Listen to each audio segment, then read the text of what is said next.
Vous êtes sur Web Info TV et vous avez totalement raison. Bienvenue à ce nouveau numéro d'actualité. La RDC entre dans la bataille diplomatique au sein de la francophonie.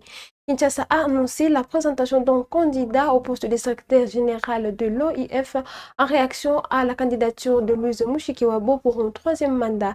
Une décision prise en Conseil des ministres sur fond de tensions persistantes entre la RDC et le Rwanda. Reportage.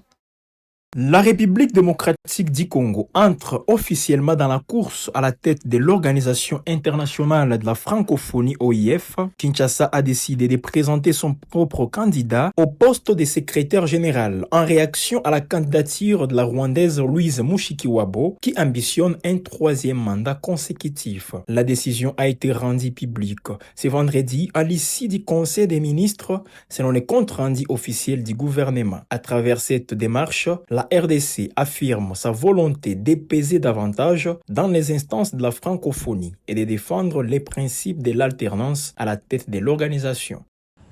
Le deuxième volet de sa note portait sur notre stratégie diplomatique et enjeux liés à l'élection à la tête de l'Organisation internationale de la francophonie. Au regard des échéances du 15 juin 2026 pour les dépôts de candidatures, de novembre 2026 pour l'élection du secrétaire général de cette organisation, il a passé en revue les actions engagées jusque-là et celles en perspective, tout en formulant des recommandations pertinentes visant à permettre à notre pays d'assumer pleinement son leadership au sein de cette organisation, donc la francophonie. Ainsi donc, la République démocratique du Congo présentera un candidat au poste de secrétaire général de l'Organisation internationale de la francophonie. Cette initiative intervient dans un contexte diplomatique tendu entre Kinshasa et Kigali, marqué notamment par la persistance de la crise sécuritaire dans l'est du territoire congolais. Pour les autorités congolaises, la candidature de Louise Mushikiwabo ne peut être dissociée à ces réalités géopolitiques. Secrétaire général de l'OIF depuis 2019, Louise Mushikiwabo avait été reconduite en 2022 pour un second mandat. Sa volonté de briguer un nouveau bail à la tête de l'institution suscite des réserves au sein de plusieurs États membres, dont la RDC, qui plaide pour un renouvellement de la gouvernance et une meilleure représentativité au sommet de la francophonie. En présentant son propre candidat, la RDC attend faire attendre sa voix et jouer un rôle plus actif dans l'orientation future de l'organisation francophone.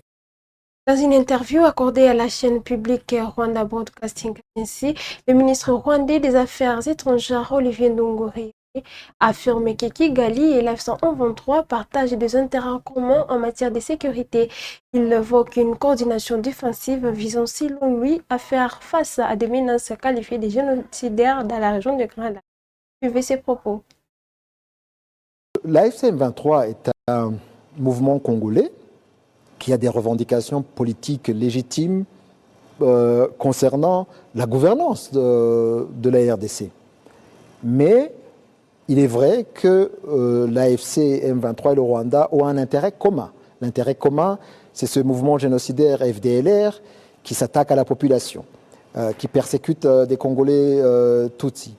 Et donc, il est normal que dans ce genre, dans ce cas de figure, il y ait une coordination sécuritaire entre le Rwanda et l'AFC M23, d'autant plus que ce mouvement contrôle toute la frontière entre la RDC et le Rwanda. Donc c'est le sens de cette lettre que notre ambassadrice à Washington a écrite au président du sous-comité des affaires africaines du Congrès américain. Oui. Et alors, monsieur le ministre, pour terminer, que dites-vous à ceux qui, à la suite de cette annonce, ont clamé haut et fort que le Rwanda a finalement admis son soutien au M23? Ils n'ont rien compris. Donc nous, je le répète, nous disons il y a le AFC M23 et le Rwanda, ce sont des entités séparées qui ont des revendications séparées. L'AFC M23 est un mouvement congolais qui a des revendications congolaises, des revendications politiques.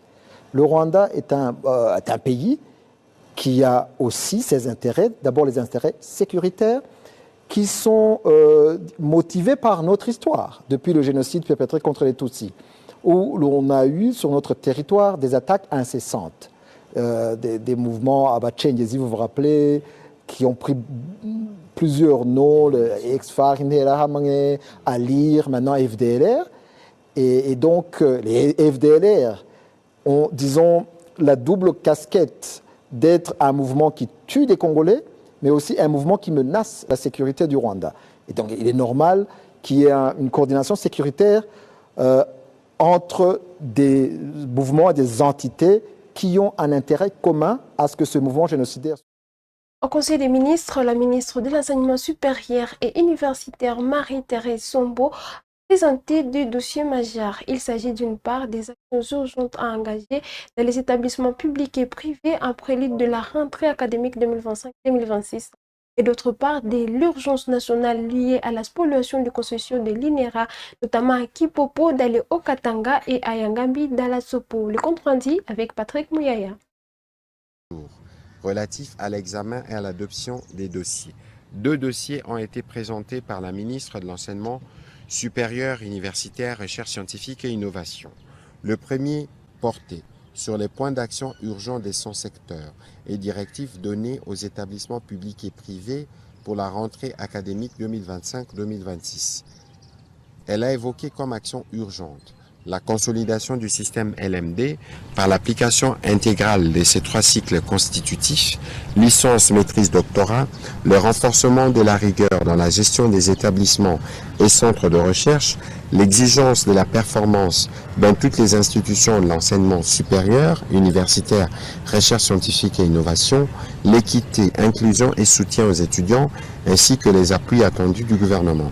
Pour la réussite effective de cette rentrée académique et la pérennisation des réformes initiées dans le sous-secteur, il a été envisagé de mener plusieurs actions, parmi lesquelles l'évaluation des différents contrats, des partenariats conclus dans le cadre de la numérisation de l'enseignement supérieur, les renforcements des capacités managériales des nouveaux membres des comités de gestion avec l'accompagnement du Sénarec, la standardisation de structures organiques des établissements et centres de recherche afin d'assainir les fichiers du personnel, de fixer les effectifs, de maîtriser les budgets et rémunérations et partant d'améliorer les conditions salariales du personnel.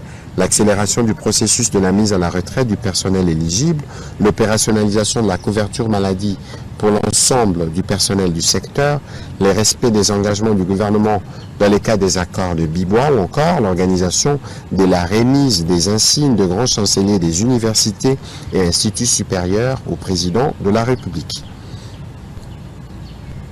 Le deuxième point a porté sur l'urgence nationale sur la spoliation des concessions de l'Institut national pour l'étude et la recherche agronomique INERA Kipopo Yangambi.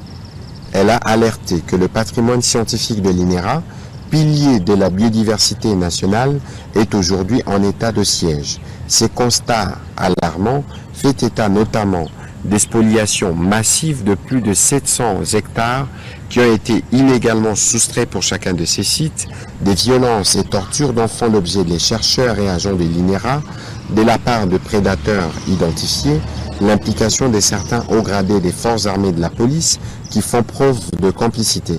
Face à cette situation, la ministre de l'Enseignement supérieur a sollicité du Conseil la mise en place d'une commission interministérielle de crise coordonnée par la primature et impliquant les ministères régaliens avec notamment pour mission prioritaire la notification des déguerpissements sans délai pour les occupants et la démolition des constructions anarchiques érigées sur les parcelles expérimentales stratégiques, le bornage et la délimitation physique, l'audit scientifique pour évaluer l'ampleur des dégâts sur les essais chronologiques, les déclenchements des poursuites administratives et judiciaires contre toutes les personnalités impliquées dans la spoliation et la destruction du patrimoine de l'INERA. Évidemment, les mesures vont commencer par la suspension immédiate de toute transaction foncière et l'annulation des pleins droits de tous les certificats d'enregistrement émis frauduleusement sur ces sites. Une tragédie minière d'une rare violence a frappé la province du Nord Kivu. À Rubaya, dans les territoires de Massissi, plus de 200 personnes ont perdu la vie dans les fondements d'un site minier d'extraction de coltan situé dans une zone sous contrôle de l'F-123. Les bilans restent provisoires et pourraient encore s'alourdir. Les détails dans ces commentaires. Une catastrophe humaine majeure a endeuillé la localité de Rubaya dans les territoires de Masisi, au nord Kivu, à l'est de la République démocratique du Congo. L'effondrement d'un site d'extraction artisanale du coltan a fait plus de 200 morts selon une autorité locale citée par l'agence Reuters. À la fin de la semaine, les bilans exacts demeuraient encore difficiles à établir. Le drame s'est produit le mercredi 28 janvier aux environs de 15 heures après de fortes pluies qui ont provoqué d'importants glissements de terrain. Progressivement, toute une colline s'est affaissée, ensevelissant les sites miniers et les personnes qui s'y trouvaient jusqu'au lendemain. Parmi les victimes figurent majoritairement des mineurs artisanaux, mais également des femmes et des enfants qui exerçaient des activités commerciales autour du site au moment de l'effondrement. Si plusieurs personnes ont pu être extraites vivantes des décombres, nombre d'entre elles souffrent de blessures graves. Environ une vingtaine de survivants sont actuellement pris en charge dans les structures sanitaires de la région. Bahati Musanga Erasto, gouverneur du Nord Kivu, désigné par l'administration parallèle mise en place par l'AFC M23 dans les zones sous son contrôle, s'est rendu sur place pour exprimer son soutien aux victimes. Il a ordonné l'évacuation des habitations situées dans les zones à risque et dénoncé la prise en charge des blessés évacués vers la ville de Goma. Des mesures restrictives ont également été décrétées, notamment l'interdiction d'accès aux sites miniers pour les femmes enceintes et les enfants. Les sites de Rubaya occupent une place stratégique dans l'économie mondiale de minerais. Il représenterait à lui seul près de 15% de la production mondiale du coltan, un minerai essentiel à la fabrication du tantal utilisé dans de nombreux secteurs industriels, notamment l'électronique, l'informatique, l'aérospatiale et l'énergie. Cette tragédie remet une nouvelle fois en lumière les conditions de sécurité précaires dans l'exploitation artisanale des ressources minières en République démocratique du Congo. Lisette Kabanga, membre du Conseil national des cyberdéfense CNC, sort de son silence face aux diffamations de Haïti d'être victime. Elle dénonce de fausses informations faisant état de prétendues arrestations et détentions attribuées à CNC et dénonce le dépôt imminent d'une plainte contre les auteurs. De précision avec son avocat dans cet extrait. Depuis un certain temps, Madame Lisette Kabanga fait l'objet de lynchages savamment orchestrés par certaines organisations de la société civile en collaboration avec certaines officines politiques pour nuire méchamment à son honneur et à sa dignité en tant que femme et mère d'enfants.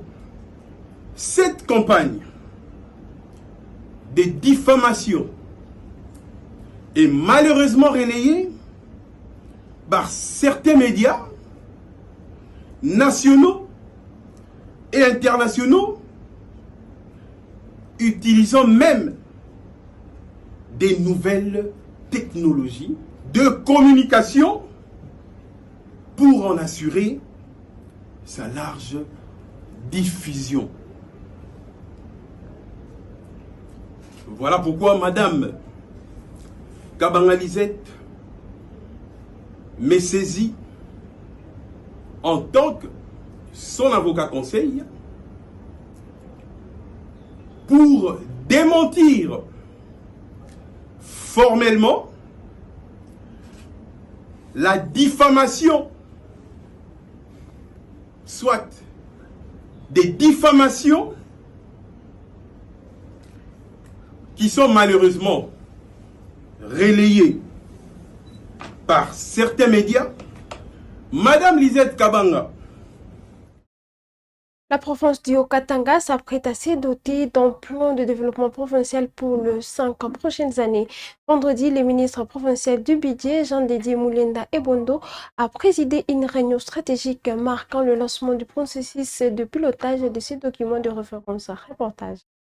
Le travaux préparatoire du plan de développement provincial entre dans une phase décisive. C'est vendredi, le ministre provincial du budget, du plan et des relations avec l'Assemblée provinciale, l'excellence Jean-Didier Moulenda Ebondo a présidé une réunion stratégique de pilotage consacrée à la mise en place du plan de développement provincial Exercice 2026-2030. Autour de la table, membres du cabinet ministériel, cadre technique, objectif affiché, poser les bases d'un document des références capable de structurer l'action publique provinciale sur les 5 prochaines années, conformément à la vision portée par le gouverneur intérimaire du Haut-Katanga, Martin Kazembe Choula. Dans son mot d'orientation, l'excellence Jean-Dédier Moulinda Ebondo a insisté sur la nécessité d'une planification rigoureuse, inclusive et réaliste, adaptée aux priorités locales et aux défis socio-économiques de la province. Le gouverneur de province, Martin Kazembe Choula, a déjà signé l'arrêté instituant le fonctionnement et l'élaboration du plan de développement de la province du Haut-Katanga. Parce que cette vision doit être maintenant chiffrée.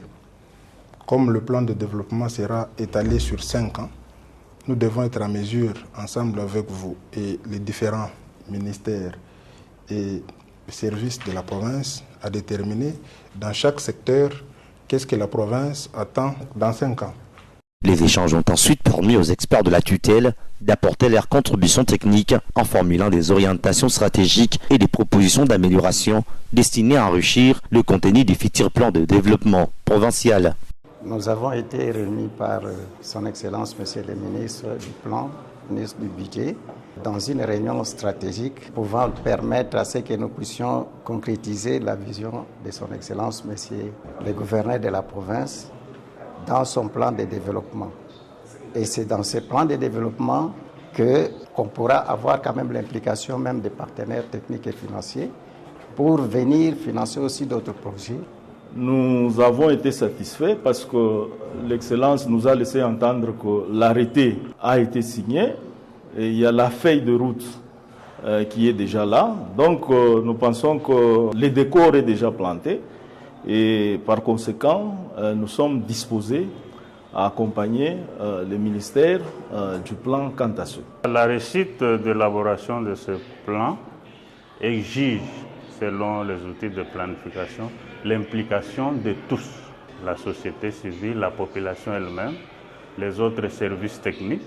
À travers cette démarche, l'exécutif provincial attend doter les Haut-Katanga d'un outil de planification cohérent capable de guider les investissements publics et d'améliorer la gouvernance et de stimuler le développement. En sport, pour terminer, les TP Mazembe tient son nouveau coach principal, les franco-algériens Ilman Raou. 51 ans, a officiellement pris ses fonctions le 30 janvier à Lubumbashi, succédant au Sénégalais Lamine Diaye, dont le départ s'est fait à l'amiable. Raou s'est engagé avec les Corbeaux jusqu'à la fin de la saison 2025-2026. Annonce faite par le secrétaire général du club, Frédéric Kitenge, que nous écoutons à présent. Le 29 janvier, nous avons reçu l'annonce du départ du coach Mamadou Lamine Diaye de la tête du TP Mazembe.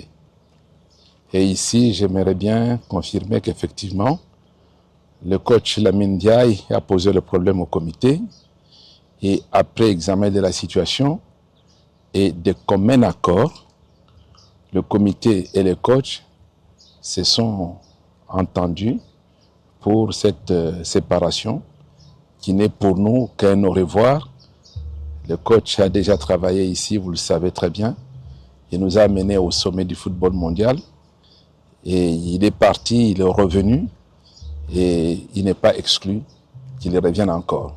Alors aujourd'hui, l'ensemble du comité a tenu à lui souhaiter un bon retour, un au revoir, et à saluer aussi l'arrivée du coach Slimane Raou, qui a déjà travaillé ici chez nous et qui revient pour reprendre le flambeau que le coach Lamine lui transmet.